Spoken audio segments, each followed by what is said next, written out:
Hello and welcome to ज़रा हट के। मुबशर जैदी, ज़रार खोड़ो और वसतुल्लाह खान का सलाम कबूल कीजिए। PDM आपको सबको पता है, इख्तलाफात हो गए थे इस्तीफ़ों के मामलात पर और बात यहाँ तक पहुँची कि पीपल्स पार्टी अपनी CEC से बात करके फिर बताएगी कि वो इस्तीफ़े के हक़ में है कि नहीं।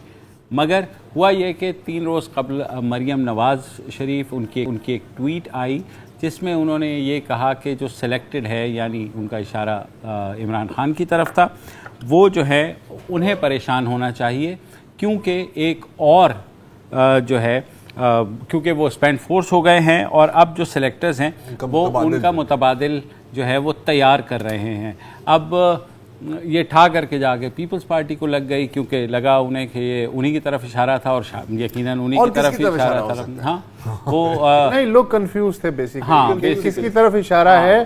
तो आज वजीर इत्तला शिबली फराज ने नहीं वो ये आगे की बात है सर। नहीं वो ये आगे की बात है। बतौर खास ये कहा कि वो जो था सिलेक्टेड वाला फैमिली वाला, ये दूसरा सिलेक्टेड है, वो दूसरा आप थोड़ा आगे नहीं, वो उसी बारे में बात कर रहे हैं। सुन तो लीजिए। सिलेक्टेड वाला जो ट्वीट है और ये लाडला वाला जो सिलसिला है, ये दरअसल शरीफ फैमिली की तरफ इशारा है। यानी हम तो नहीं समझ पा रहे थे ये बात। हाँ, अच्छा खैर, बिलावल ने उनका जवाब दिया तो पहले बिलावल की बात सुन लें। कल वो अमीर जमात इस्लामी सिराजुल हक साहब के हमरा, जो कि एक बहुत ही अचंभा था क्योंकि पीपल्स पार्टी और जमात इस्लामी बहरहाल वो गए रायवेंड और वहाँ जाकर के उन्होंने गुफ्तगू फरमाई और उनसे जब ये सवाल पूछा गया कि मरियम नवाज़ ने क्या कह दिया है तो उनका ये कहना था, अगर किसी का इल्ज़ाम मुझ पे ये लगाने की कोशिश कर रहे हैं कि हम सेलेक्ट होने के लिए तैयार हैं, तो हमारे रगों में ये सेलेक्ट होने वाला सिलसिला नहीं है। लाहौर से कोई दूसरा सियासी ख़ानदान है जिसमें ये माजी उनका तो रहा है। मगर मैं ये सवाल ज़रूर पूछूंगा कि ये किसका आइडिया था कि हमारा लॉन्ग मार्च के 10 दिन पहले हम इस्तीफ़ा को लॉन्ग मार्च से नथी करें। अगर हमने इस्तीफ़ा को लॉन्ग मार्च से नथी करना था तो फिर उस वक्त नथी कर देते जब हम ऐलान कर रहे थे। जी, ये थे मंसूरा में जो कल मुलाकात हुई सिराजुल हक साहब और बिलावल की, और बिलावल ने क्लियर कट ज़ाहिर एक जवाबी बात तो कर दिया। हाँ, अच्छा मैं तो थोड़ी टाइमलाइन क्लियर कर देता हूँ क्योंकि थोड़ी सी कंफ्यूजन है। अच्छा, पहले क्या होता है, PDM की मीटिंग होती है। PDM की मीटिंग में वो कहते हैं कि जी आप इस्तीफे दें और निकले। उन्होंने कहा कि जी मैंने तो कभी नहीं निकलना था, आपको इतना शौक है तो आप पाकिस्तान क्यों नहीं आ जाते। वहाँ से फटा शुरू हुआ। उसके बाद मरियम नवाज को कोई टैग करते हैं कि जी सुना है कि आपका तो काफी बुरा दिन आज गुजरा है ऑफिस पर, लेकिन कोई फिक्रंदी बात नहीं है, जिसके ऊपर वो ये ट्वीट करते हैं जिसका इशारा बिलावल की तरफ है। उसके बाद ये कोट आता है, ये शॉट आता है जिसके ऊपर शिबली फराज वजाहत करते हैं कि जी ये जिनकी जिक्र कर रहे हैं, आपको पता है किसकी बात कर रहे हैं, ये नवाज शरीफ और शरीफ फैमिली की बात कर रहे हैं। ये टाइमलाइन। तो अच्छा, शिबली फराज की वजह से मेरा कंफ्यूजन दूर हुआ। हाँ, वरना मैं समझ रहा था कि पता नहीं किस फैमिली की तरफ ये इशारा है। एग्जैक्टली, तो I am thank you Shibli Faraz. अच्छा, इस वक्त जो PTI है वो आपने वो कभी मीम देखी है, वो बंदा दीवार के ऊपर लेटा हुआ यूं, हाथ में सिगरेट है, नीचे हंगामा हो रहा है। PTI अभी वो बंदा है वो जो दीवार पर है, नीचे हंगामा हो रहा है। It's a very good time for them. और क्यों नहीं, क्योंकि बड़ा मजेदार होता है यार। ये आपने कहा था ना, वो सच क्या कहा था आपने कि पॉलिटिकल ट्राइब्स हैं, पॉलिटिकल कबीले हैं। अच्छा, उसका सबूत भी आप देख सकते हैं बड़ी आराम से, क्योंकि ये होता है टॉप लेवल पर। ठीक है, मतलब पहले आसिफ अली जरदारी और मियां नवाज शरीफ के बीच में, ठीक है, मरियम नवाज शरीफ और बिलावल उसको कंटिन्यू करते हैं। और अगर आप देखें पिछले 2-3-4 दिन से ट्विटर पर जो हंगामा हुआ है, हिना परवेज भट्ट ट्वीट करती है। क्या ट्वीट करती है? तो उन्होंने कहा कि आस्तीन के आस्तीन के सांप के बारे में सुना था मगर अब देख भी लिया, ख्वाजा आसिफ बिल्कुल दुरुस्त थे। ख्वाजा आसिफ के एक असेंबली में कह दिया था ये दोबारा धोखा देंगे, नहीं कर सकते, वो दोबारा देंगे। उस पर फिर शर्मिला फारूकी आ गई, पीपल्स पार्टी की MP। हमारी रगों में नहीं है सिलेक्टेड होना, मगर एक हैं जो हमेशा की तरह होते हैं।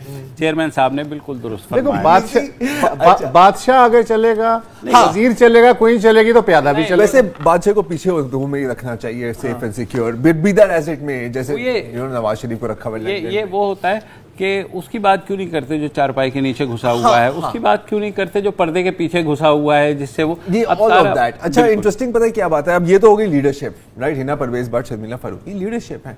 नीचे जब आप, ये लीडरशिप है नहीं, टेक्निकली तो लीडरशिप है ना, पार्टी की लीडरशिप है। मैं तफरीक कर रहा हूँ party leadership and party supporters. मैं अब आ रहा हूँ पार्टी सपोर्टर्स की जानिब। तो अगर ये ऊपर ये हो रहा है तो आप नीचे समझ सकते हैं अच्छी तरह से कि सोशल मीडिया पर क्या हो रहा है। कोई तस्वीर निकालता है मियां नवाज शरीफ की ज़िया-उल हक के साथ, वो कहते हैं अच्छा बेटा मैं आपको दिखाता हूँ अयूब खान, ये देखो, तुम्हें याद हो या ना याद हो, हमें तो याद है। तो इस वक्त जो दोनों पार्टियां जो इमरान खान, वजीर आज़म इमरान खान को सिलेक्टेड कहती थी, अभी ये कंपटीशन में लगी हुई है कि तुम हमारे से ज्यादा सिलेक्टेड हो या तुम हमारे से ज्यादा सिलेक्टेड होना चाह रहे हो, which is a fascinating thing to watch. अच्छा, इसके बीच में फिर हमारी जो साइड पर जो 2-3 दर्जन लेफ्ट के भाई और बहन है, वो भी इसको देख रहे हैं और उनकी सारी तोपों का रुख पीपीपी की तरफ है कि क्योंकि आपको तो निकलना चाहिए था, आपको मार्च करना चाहिए था, मार्च नहीं करेंगे तो इनकलाब कैसे आएगा। मसला इनका पता है क्या है कि, and I have a lot of sympathy, लेकिन ये इतने एक मसीहा की, हमेशा एक मसीहा की तलाश में रहते हैं, और जब आप मसीहा की तलाश में रहते हैं तो आपकी जिंदगी में इस मायूसी के अलावा आपको कभी कुछ नहीं मिलेगा, क्योंकि ना कोई मसीहा आपको मिलने वाला है और ना ही यहाँ कोई इनकलाब आने वाला है। ये एक पॉलिटिकल पावर स्ट्रगल है, इसको पॉलिटिकल पावर स्ट्रगल की तरह बिल्कुल पावर स्ट्रगल है। लेकिन अगेन हम जिसकी तरफ जाते हैं कि देखें, ये पीडीएम बनी थी, पीडीएम बनी थी कि सियासत में जो सेलेक्टर्स की मदाखलत है, एस्टेब्लिशमेंट की मदाखलत है, उसको ख़त्म किया जाए, क्योंकि इमरान खान सिलेक्टेड हैं और बाहर स्टेटेड ऑब्जेक्टिव यही था। और मगर जाहिर है एस्टेब्लिशमेंट की भी पॉलिसी ये रही, मैं तो हमेशा से कहता हूँ 4 दे के चढ़ाई भी होती है, उन्होंने कहते हैं 100 बिस्मिल्लाह, जो आ जाए, नहीं हुआ तो नहा लेंगे, नहीं तो चाय पी लेंगे। नहीं, अच्छी पॉलिसी है, लेकिन सवाल नहीं, फॉर देम क्या मतलब है यार, are they entitled to do that? Constitution है, नहीं, अब आप बात तारीखी बात कर रहे हैं, आप तारीखी बात छोड़ देना, कॉन्स्टिट्यूशन की मैं भी बात नहीं कर रहा। सवाल ये है क्या हम बात कर सकते हैं कि मैं तो कह चुका हूँ ना कि बिलावल को जिस तरह से फ़ोन आए हैं और फ़ोन पे उनकी बात होती है, बिलावल गए भी आधे घंटे के नोटिस पे चले गए, सारी चीज़ें अब तो पब्लिक हो रही हैं ना। चले गए तो हाँ, इस्लामाबाद में तो होते हैं वो। अच्छा, चलें ठीक। इस्लामाबाद में कहाँ गए?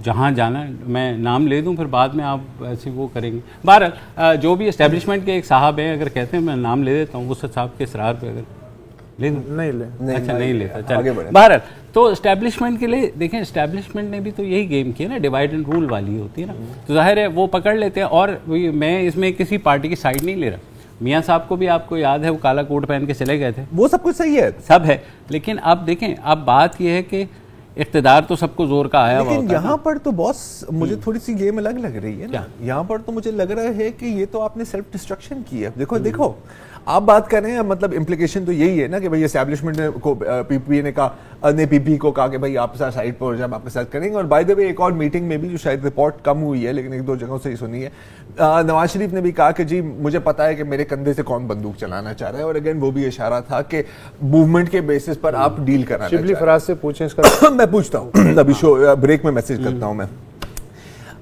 डे 1 से पीपीपी तो कह रही है ना कि हम नहीं चाह रहे रेजिग्नेशंस देना, ठीक है। अच्छा, पीडीएम बनी भी किसकी इसरार पे थी? पीपल्स पार्टी की, राइट। इसके बावजूद जब आप भरी महफिल में इंसिस्ट करते हैं, इनफैक्ट जब आप प्रेशर डालते हैं कि नहीं जी हमने तो इस्तीफे देने और हमने मार्च करने और आप बताएं, ठीक है, इसमें आपको एस्टैब्लिशमेंट की कोई जरूरत नहीं है, क्योंकि यहाँ पर तो आपने अपनी गेम ही खुद खराब की है ना यार। जो 20 सितंबर का एलामिया था उसमें था ना कि इस्तीफे लास्ट ऑप्शन है, या थे लास्ट ऑप्शन नहीं थे ना, तो अभी लास्ट ऑप्शन तक तो नहीं पहुंचे ना यार। तो कौन सी ऑप्शन? नहीं मेरी जान, अभी मुझे एक बात बताओ, कॉन्फिडेंस मूव कब हुआ था? किस चीज के लिए बात हुआ था? किस चीज के बाद कॉन्फिडेंस मूव हुआ था? कॉन्फिडेंस वोट जो लिया है वजीर आजम ने, हाँ, कॉन्फिडेंस वोट, तो सेनेट इलेक्शन, कॉन्फिडेंस वोट लेने का मतलब ये नहीं होता कि आप कॉन्फिडेंट हैं, मतलब कि आपने अपनी कॉन्फिडेंस बढ़ानी है, करेक्ट। इसमें तो कोई डिसएग्रीमेंट नहीं है ना यार। किस चीज के बाद हुआ था? गिलानी के इलेक्शन के बाद, राइट। वो किसकी आइडिया और किसकी स्ट्रेटेजी थी? पीपल्स पार्टी। तो मतलब कि जिस वाहिद स्ट्रेटेजी से गवर्नमेंट को कुछ टेंशन मिली है वो थी पीपल्स पार्टी की स्ट्रेटेजी, राइट। बिल्कुल।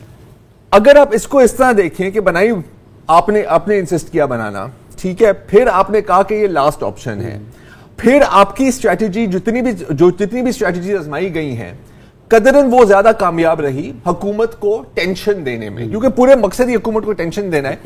मुश्किल ये तो कहना कि भाई हुकूमत गिर जाएगी या बिल्कुल एस्टैब्लिशमेंट पीछे हट जाएगी।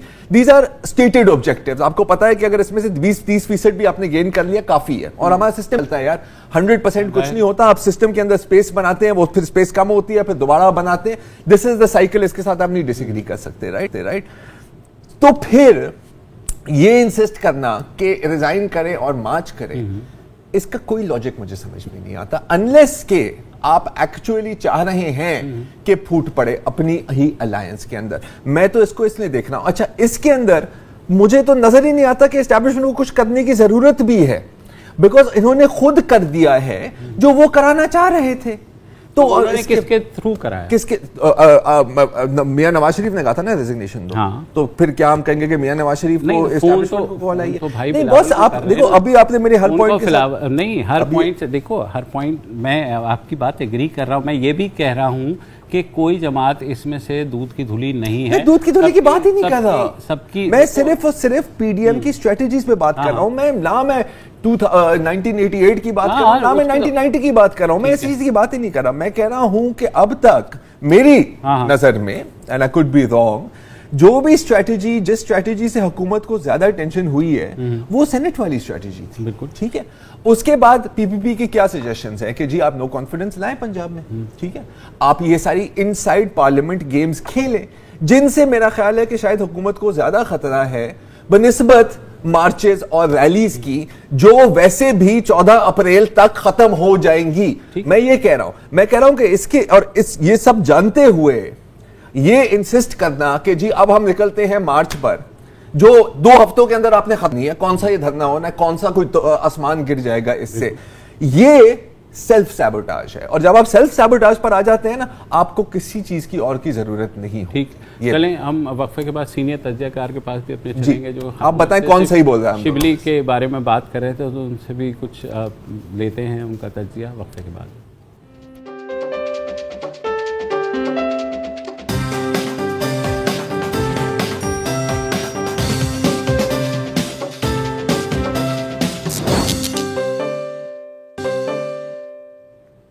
Welcome back. और जैसे हमारे यहाँ हमेशा कहा जाता है कि ईमानदार वो है जिसको मौका नहीं मिला, उसी तरह सियासत में इनकलाबी वो होता है जिसको ये उम्मीद नहीं होती कि वो हुकूमत में आ पाएगा। तो यही चीज़ लेकर के जो है पीडीएम के अंदर भी इख्तलाफात की बुनियादी वजह यही है कि अगला चोज़न वन कौन होगा। तो वुसअत साहब, ब्रेक से पहले हमारी ज़रा कुछ आपस में गुफ्तगू हो रही थी और आप सुन रहे थे और नोट्स ले रहे थे, तो चाह रहा हूँ कि आप ज़रा तज्जिया फरमाएं। पहली बात तो ये है कि मैं इमरान खान की खुशकिस्मती पे आज खुल के रश करता हूँ। नो डाउट यार, खुशकिस्मत तरीन प्राइम मिनिस्टर है। और मैं दुआ करता हूँ कि अल्लाह ताला हर हुकूमत को ऐसी अपोजिशन दे। ये मेरे दिल से दुआ है। अच्छा, जितनी तेजी से ये मेल्ट हुई है, हाँ यार कसम से, सोवियत यूनियन भी इतनी तेजी से मेल्ट हुई है ना। बिल्कुल। अच्छा, बर्लिन वॉल को गिरने में भी टाइम लगा था थोड़ा यार। अच्छा, वो जो आप कह रहे थे ना कि पहला तीर किसने चलाया, पहला जो शहद है दीवार पे, वो एक जूनियर रहनुमा ने, आपको याद होगा PMLN के, उन्होंने लगाया था दीवार पे, जिसके बाद छुपकली आई और फिर वो कड़ाव में गिरी। और वो साहब हैं तलाल चौधरी, जिन्होंने चेयरमैनशिप का, जब गिलानी साहब ने इलेक्शन हारा, उसके कुछ घंटे बाद एक ट्वीट चमक गया और पता चला न्यूट्रल रहने का। हाँ, वहाँ से ये ताज़ा जो है, जो स्लोगोस जो चले हैं। अच्छा, आज जुबैर साहब जो हैं, मैं उन्हें सुन रहा था, मुस्लिम लीग नून के रहनुमा और साबिक़ गवर्नर सिंध, उनसे पूछा गया कि जी ये तलाल चौधरी ने ये जो शहद लगाया था, इसके बारे में आप कहते हैं? कहने लगे जी ये उनकी ज़ाती राय है, ठीक है, इसका पार्टी से कोई ताल्लुक नहीं है। अच्छा, मुझे नहीं पता, हो सकता है आपको पता हो कि कहाँ से किस रहनुमा का बयान ज़ाती राय की हुदूद में आता है और कहाँ से वो ऑफिशियल पॉलिसी बन जाती है। इससे पहले ख्वाजा आसिफ ने कहा था, रिएक्शन की वजह से, इससे पहले ख्वाजा आसिफ ने कहा था कि ये जरदारी हमेशा दोबारा धोखा देगा, है, वो भी फिर कहा कि नहीं, ये उनकी ज़ाती राय बोल दिया यार। अच्छा, तो अब ये जो नया लाडला तैयार हो रहा है, ये जो एक जुमला आया ये भी ज़ाती राय है। और उन्होंने जो कहा कि लाहौर की एक फैमिली, वो भी ज़ाती राय है। उस पर फिर इतना सीखपा होने की ज़रूरत नहीं है, उसूल जब आप तय कर लें। एहसन इकबाल ने उस दिन तो अजीब बात की थी, लेकिन आज उन्होंने बड़ी वाइस किस्म की बात की है कि हमारा हदफ इमरान खान है, हम आसिफ जरदारी और बिलावल भुट्टो के बयानात का जवाब नहीं देंगे, हम ज़ातियात पे उतरने से परहेज़ करेंगे। Fair enough. लेकिन मसला ये है कि इतनी एक्सपीरियंस पार्टियां हैं दोनों, आज तक ये इंटरनल मैकेनिज्म नहीं बना सकें कि हर पार्टी का जिस तरह एक लीडर होता है उसी तरह एक तर्जुमान भी होगा। कोई ABCD पार्टी क़यादत से पूछे बगैर किसी इशू पे बयान नहीं देगा, जैसा कि ऑर्गेनाइज पार्टीज में तरीका होता है, खास तौर पर इस तरह की सेंसिटिव सिचुएशन में हर तर्जुमान है। अब मसलन आपने शर्मिला फारूकी का नाम ले दिया, उधर से किसका नाम लिया? भाई किसने कहा था? क्यों? तो अच्छा, ये इसका मतलब है कि पार्टी डिसिप्लिन का मसला है कि पार्टी के ऊपर सरबरा तो है लेकिन नीचे डिसिप्लिन टोटल तितर बितर है और उससे ज्यादा आग लगती है। मेरा कहना यह है। अच्छा, फिर यह है कि कपड़े जब आप चौक में धोते हैं ना, तो उसका और कोई फायदा हो ना हो, एक नुकसान डेफिनेट है कि वापस आने के इम्कानात कम हो जाते हैं उस बंदे के जो रूठ के जा रहा है, उसको और एमुनेशन मिल जाता है। तो इस वक्त तो ठंडा करने की जरूरत है ना। लीडरशिप नाम है ठंडा करने का या मजीद आग को बढ़ाने का। अच्छा, ये दोनों तरफ की सूरत हाल है। मैं एक मामले में पीपल्स पार्टी का जो मौक़िफ़ है वो ठीक है कि PDM का जो बेसिक चार्टर था जो बनाया था पहली कॉन्फ्रेंस में, उसमें था कि जी तमाम फैसले इत्तफाक़ राय से होंगे, कंसेंसस से होंगे। कहीं नहीं था कि कसरत राय से होंगे, मेजॉरिटी की राय से होंगे। तो उन्होंने ये जो स्टैंड लिया है, अब उसकी कोई भी वजह हो सकती है, लेकिन स्टैंड उसूली तौर पे ठीक है कि जी आप ये जो ताना दे रहे हैं कि जी 8 पार्टियां एक तरफ हैं तो आप क्यों अलग हैं, तो ठीक है, पीपल्स पार्टी का हक है कि वो इख्तलाफ करे, और जब तक कंसेंसस ना हो और इस तरह के जो अलायंस हैं कसरत राय से ही फैसले करने हैं, तो जो पार्टी जिसकी राय नहीं ली जा रही वो कहेगी जी करें। हाँ। तो अगर ये उसूल तय हुआ है तो इसकी सबको पाबंदी करनी चाहिए थी। पीपल्स पार्टी ने जो काम दिखाया है वो मेरी अब तक समझ में नहीं आया कि सेनेट के चेयरमैन और डिप्टी चेयरमैन के इलेक्शन से पहले ये वाकई तय हो चुका था, और इसकी गवाही पीपल्स पार्टी वगैरह भी देते हैं, कायरा साहब वगैरह जो इजलास में शरीक थे, कि जी सीटें अलॉट हो गई थी कि चेयरमैन पीपल्स पार्टी का होगा, डिप्टी चेयरमैन JUIF का होगा, कायदे हिज़्ब इख्तिलाफ मुस्लिम लीग नून का होगा। ठीक है, अगर चेयरमैन हार जाता है या डिप्टी चेयरमैन हार जाता है तो यार मुस्लिम लीग नून का क्या कसूर है? वो ऑलरेडी डील है। पीपल्स पार्टी की यहाँ पे ये दलील कि जी अब हालात बदल चुके हैं इसलिए हमें हक है कायदे हिज़्ब मिलने का, ये बात मेरी समझ में नहीं आ रही। और कि एक तरफ आप एक बात पे उसूली मौक़िफ़ ले रहे हैं, दूसरी तरफ आप मंडी का रेट चेंज होते ही आप कह रहे हैं मैं गंदुम नहीं दूंगा, हालांकि आप बयाना ले चुके हैं स्टेटमेंट की सूरत में, प्लेज की सूरत में। तो ये जो बलूगत और नाबलूगत जो साथ साथ चल रही है, इसके होते हुए किसी इंटेलिजेंस एजेंसी को, किसी शिबली फराज को जरूरत ही नहीं है। एग्जैक्टली। सिर्फ आप बैठ के यूं देखें, गैलरी में बैठ के करो, और फ्री शो है ये। हाँ। ये है कि जैसे आप 90 की दिहाई में दोबारा दाखिल हो गए हैं, सिर्फ PTI और ट्विटर का इजाफा करते हैं। और सबसे अच्छी बात यह है कि अमीर जमात इस्लामी, अगर उन्होंने ये कहा है, आज कल बिलावल भुट्टो साहब से जो मुलाकात हुई उसके बाद मैंने देखा चैनलों पे वो पट्टी चल रही थी कि उन्होंने कहा कि पीपल्स पार्टी के साथ मिलकर करप्शन का खात्मा करेंगे। बिल्कुल, विच इज गुड, एब्सोल्युटली। एक पॉजिटिव नोट पर ब्रेक ले लेते हैं, वक्फा ले लेते हैं।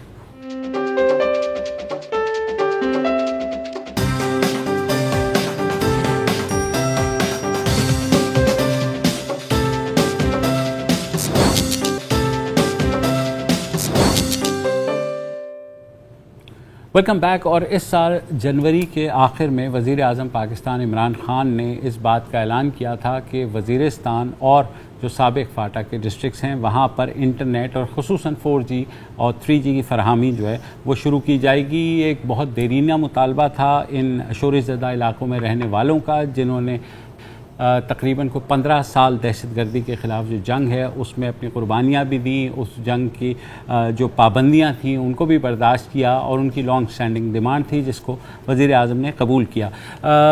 जब ये ऐलान हुआ तो हमने उस वक्त भी ये बात की थी कि जो टेलको कंपनीज़ हैं वो जब वहाँ जाएंगी तो ज़ाहिर है एक बहुत बड़ा काम होता है, वहाँ उनको इंफ्रास्ट्रक्चर लगाना पड़ेगा और ज़ाहिर है प्रॉफिटेबिलिटी भी देखनी होगी, मगर उससे ज़्यादा ज़रूरी था कि वहाँ कम से कम उनका कदम पड़ जाए और वहाँ के लोग जो कि ऑनलाइन, आपको पता है कोरोना की वजह से तकरीबन 1 साल से ऊपर हो चुका है कि ऑनलाइन एजुकेशन हो रही थी और वहाँ के जो स्टूडेंट्स थे, वहाँ के जो लोग थे वो बहुत परेशानी का शिकार थे। अब अल्हम्दुलिल्लाह जैज़ पाकिस्तान वहाँ गया, वहाँ उन्होंने इस्टेब्लिश किया इंफ्रास्ट्रक्चर और ज़ाहिर है ये हम नहीं कि वहाँ के जो लोग हैं, हमने सोचा कि पहले उनसे पूछ लिया जाए।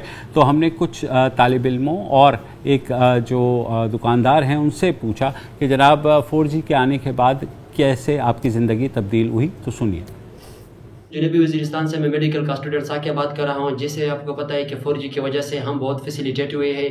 इससे पहले कोरोना में ऑनलाइन क्लासेस हमसे मिस होती थी और ना ही हम ऑनलाइन क्लासेस के लिए अप्लाई भी कर सकते थे। तो इस दफ़ा कोरोना के छुट्टियों में हम ऑनलाइन क्लासेस भी ले रहे हैं घर में मज़े से, और इसके अलावा हम टेस्ट के लिए ऑनलाइन अप्लाई भी कर सकते हैं। नाम उबैद सईद है, मैं जनूबी वज़ीरिस्तान वाना का रिहायशी हूँ और मैं बहाउद्दीन ज़करिया यूनिवर्सिटी से पॉलिटिकल साइंस कर रहा हूँ।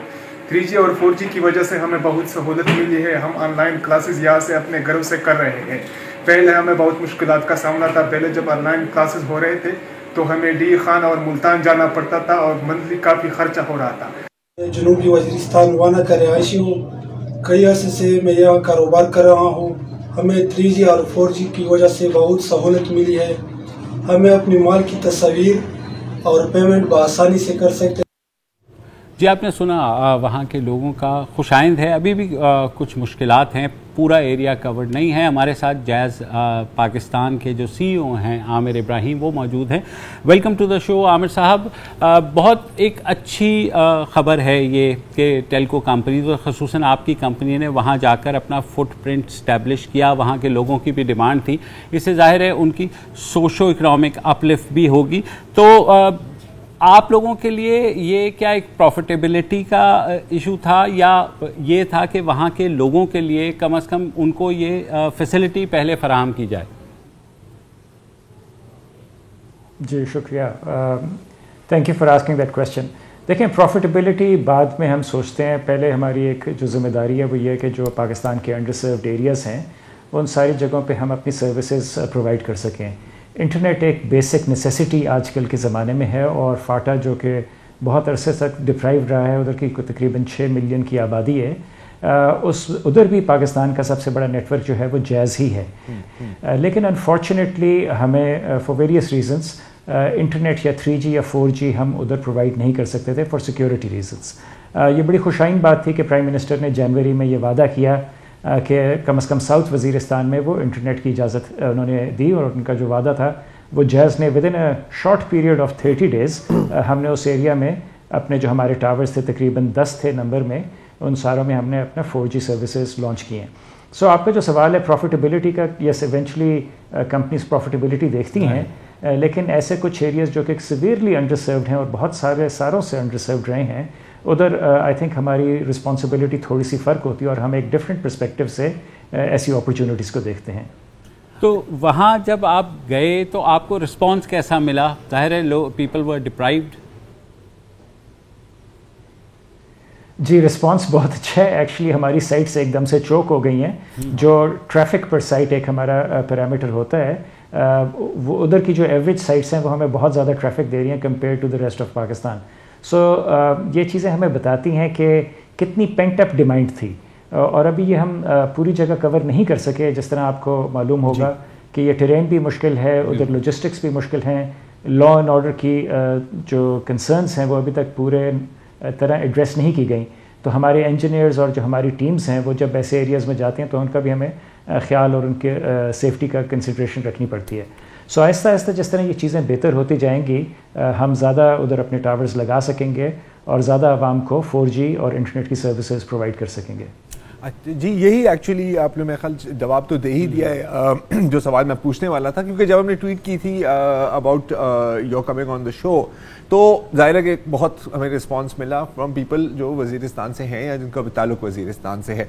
तो उनका भी यही सवाल था कि जी मतलब बहुत अच्छी बात है, ये शुरू हो गई है, लेकिन क्योंकि इतनी डिमांड बढ़ गई है और जब वो कॉल करते हैं सेंटर को कि जी हमारी लाइन नहीं लग रही, वो कहते हैं कि जी बिकॉज टू मेनी सब्सक्राइबर्स। तो ये मैं आपसे पूछना चाह रहा हूं कि अगर मतलब अगर अल्हम्दुलिल्लाह चीजें स्टेबल ही नहीं, तो क्या आपका प्लान है कि मैक्सिमम कवरेज कब तक वहां पर हम एक्सपेक्ट कर सकते हैं? यहां पर हम एक वक्फा लेना है, वक्त आपका जवाब।